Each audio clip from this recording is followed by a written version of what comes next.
Oi, turma, tudo bem? Hoje nós vamos dar continuidade aí à nossa unidade. Na semana passada nós falamos sobre os Estados Unidos e hoje nós vamos abordar aí um pouquinho sobre o Canadá.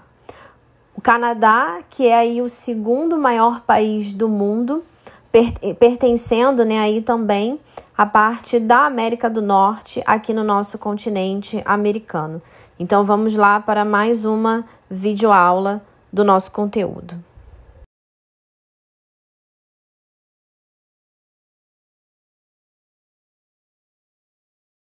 Bom, turma, o Canadá, ele é o segundo maior país do mundo e ele está localizado aí no extremo norte da América, né, no extremo norte aí do nosso continente americano, fazendo limite ao sul com os Estados Unidos e ao norte com o Oceano Glacial Ártico, a leste com o Oceano Atlântico e a oeste com o Oceano Pacífico. O Canadá, turma, é esse, né, que vocês estão vendo aí na imagem. Eu coloquei a imagem para vocês, né, para que vocês possam verificar aonde ele está localizado e também para que vocês possam verificar as províncias que pertencem ao território canadense.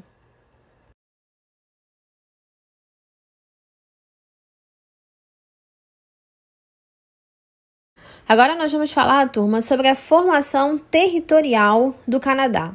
O Canadá foi uma colônia de povoamento com características semelhantes aos dos Estados Unidos, pois ele recebeu, né, imigrantes que também fugiam de perseguições religiosas e políticas na França.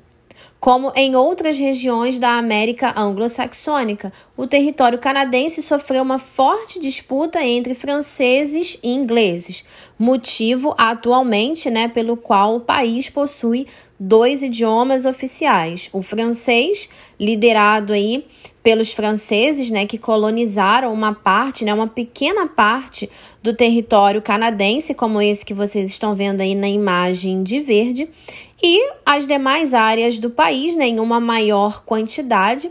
Vocês podem ver aí o predomínio dos ingleses, aonde a gente tem aí justamente, né, o idioma inglês, justamente pelo fato de que foi colonizado, né, o restante do país foi justamente colonizado pelos ingleses. A expansão territorial dos colonos canadenses enfrentou um grave problema com a derrota da França lá na Guerra dos 7 Anos, em 1763. Com isso, foi estabelecido um tratado entre a França e a Inglaterra para oficializar a dominação inglesa em todo o território anteriormente ocupado pelos franceses. Porém, ainda havia a oposição entre os franceses, que eram católicos, e os ingleses, que eram protestantes. E isso pode ser observado pela polarização territorial evidente na ocupação inglesa da região que hoje corresponde à província de Ontário e da francesa, que hoje corresponde à porção sul da atual província de Quebec. Devido a essa divisão, isso fez com que a colônia se mantivesse dividida entre esses dois territórios. E em consequência dessas rivalidades internas, os colonos canadenses, né, eles não conseguiram se impor frente à dominação inglesa e, como forma de eliminar os constantes conflitos, um ato britânico no ano de 1867 uniu os dois territórios em uma única federação, que hoje justamente recebe o nome de Canadá. E isso elevou a colônia à categoria de domínio inglês, organizado politicamente como uma monarquia parlamentarista que tinha como chefe de Estado a rainha inglesa, responsável aí por indicar um representante legal, que no caso é o governador-geral, e como chefe de governo, o primeiro-ministro indicado pelo parlamento. Nessas condições e nesse ano, o Canadá conseguiu uma enorme ampliação de sua autonomia. Depois, turma, de uma série de acontecimentos, né, que não ficou só restrito a essas que eu acabei de falar, ainda hoje o Canadá ele continua como membro da Comunidade Britânica das Nações, o que o torna uma democracia parlamentar e uma monarquia constitucional. Nos termos da Constituição, a rainha do Reino Unido é a sua chefe de Estado, só que ela é representada no país pelo governador-geral do Canadá, nomeado pela coroa inglesa sob proposta do primeiro-ministro canadense.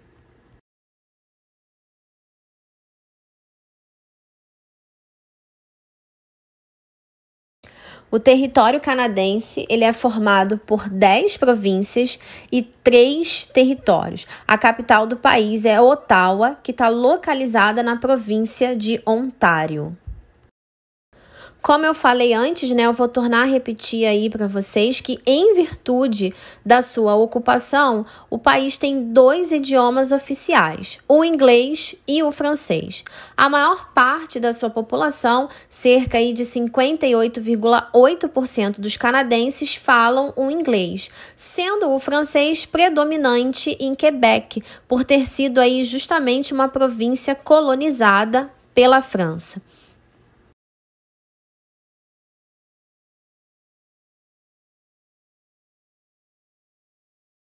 Aqui, turma, novamente eu quis dar aí um destaque para que vocês pudessem observar bem a localização do território canadense. Eu chamo a atenção de vocês para uma coisa, tá? Os canadenses, né, como um todo, eles vivem muito próximos ao limite, né, à fronteira aí que eles fazem, né, do Canadá com os Estados Unidos. Justamente por quê? Porque nas áreas mais extremas, né, que vocês podem reparar aí na imagem, nas 3 províncias mais próximas do Ártico, geralmente nessa área, eles não têm tantos habitantes assim nessa área, justamente por conta das condições climáticas do local. Por ser uma área muito próxima ao Ártico, eles têm aí temperaturas baixíssimas, né? O que, de uma certa forma, impede o desenvolvimento da vida deles, né? Da sociedade nessa determinada localidade. Então, a maioria dos canadenses, eles costumam, né, eles estão localizados nas áreas que realmente fazem fronteira com os Estados Unidos, por ser uma área bem mais propícia para a localização deles em relação aos fatores geográficos. Não se esqueçam que em toda a superfície terrestre, né, dependendo das condições climáticas, dependendo do tipo de clima que a gente tem, dependendo de vários fatores geográficos, esses fatores eles vão impedir a dispersão de uma sociedade por um determinado local.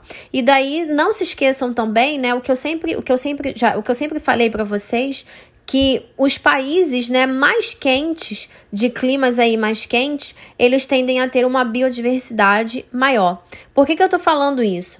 Porque no Canadá acontece justamente o contrário. Como ele é um país que está bem distante da linha do Equador, né, está aí numa latitude bem alta em relação à linha do Equador, a maior parte do ano realmente o país bate aí as suas menores temperaturas, principalmente nessas áreas, né, nessas 3 províncias aí localizadas próximo ao Ártico. E isso justamente vai caracterizar que o tipo, né, de biodiversidade, essa grande quantidade tanto de fauna quanto de flora no local, ela é bem baixa devido às suas características climáticas. Então, turma, por conta disso, essas 3 províncias mais próximas do Ártico, né, são áreas aí onde a população canadense realmente não habita, justamente por conta das suas condições climáticas.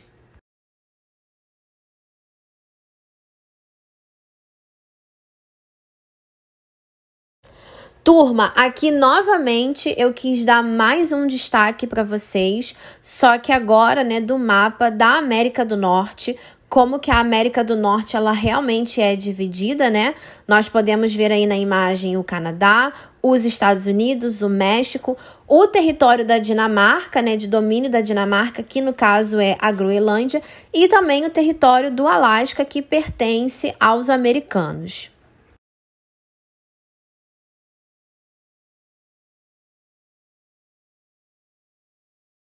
Essa é a bandeira do Canadá. Essa bandeira, ela foi adotada oficialmente em 1965 e o pavilhão canadense ele foi criado pelo coronel e pelo historiador George Stanley. A bandeira do Canadá, turma, como vocês podem verificar, ela tem 2 listras vermelhas em cada lado. E no centro, sobre um fundo branco, está a folha de bordo estilizada. O bordo, ele é uma árvore, símbolo do país, e dele se aproveita a madeira e a seiva, com a qual se fazem doces e xaropes. Claro, turma, que a forma, da bandeira, inclusive as cores, não está só relacionado a isso que eu acabei de falar, tá? Pelo território canadense ter sido colonizado por franceses e por ingleses, e por unir aí 2 concepções de vida, de idiomas e de religiões completamente diferentes, foi adotado, um pavilhão vermelho que trazia a bandeira do Reino Unido e o escudo das províncias que aderiram à confederação. Com o passar do tempo, turma, o Canadá ele foi tendo outros tipos de bandeira, porque foi sendo aí acrescentado, foi sendo discutido aí novas ideias entre os seus ministros, e aí, por último, nós chegamos nessa atual bandeira que vocês estão vendo aí nessa imagem, que ilustra, justamente essa árvore e o formato dela nessas cores.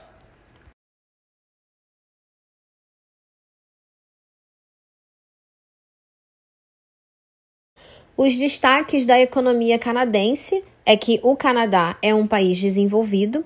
Eles possuem aí um dos maiores índices de desenvolvimento humano, o IDH, com valores aí de 0,961. Lembrando que o índice de IDH, ele vai de 0 até 1 na sua pontuação. E os países que estão mais próximos aí do número 1 são aqueles que são extremamente desenvolvidos em relação à sua sociedade. Mesmo assim, a economia do Canadá é bastante dependente dos Estados Unidos. Trata-se de uma economia de serviços. A agricultura do país ela responde somente por 2% do PIB e ocupa apenas 2% da sua população ativa. Já a parte industrial corresponde aí por 29% do seu PIB e acolhe 22% dos seus trabalhadores. E como em vários países do mundo, o setor de serviços, que é o terceiro setor da economia, representa 69% do PIB canadense e 76% da força laboral, o que significa que a maior parte da sua população está justamente concentrada no terceiro setor da economia. A economia do Canadá, ela se modificou rapidamente a partir da Segunda Guerra Mundial e ela passou de uma economia agrícola a uma economia industrial inicialmente e de serviços altamente técnicos na atualidade. O território, dispõe para sua indústria de grandes recursos minerais e energéticos, como gás natural e hidroeletricidade. O Canadá, turma, ele se beneficia amplamente de tratados de livre comércio. O NAFTA é um exemplo disso, tá? Isso permite, uma total integração entre as economias do Canadá e dos Estados Unidos. Os americanos são responsáveis por 80% das importações e exportações canadenses. O território canadense é o terceiro maior explorador de minérios do mundo. E dentre os minérios que o Canadá produz, nós podemos citar carvão, ferro, zinco, cobre, chumbo, amianto, níquel, urânio, ouro e bauxita.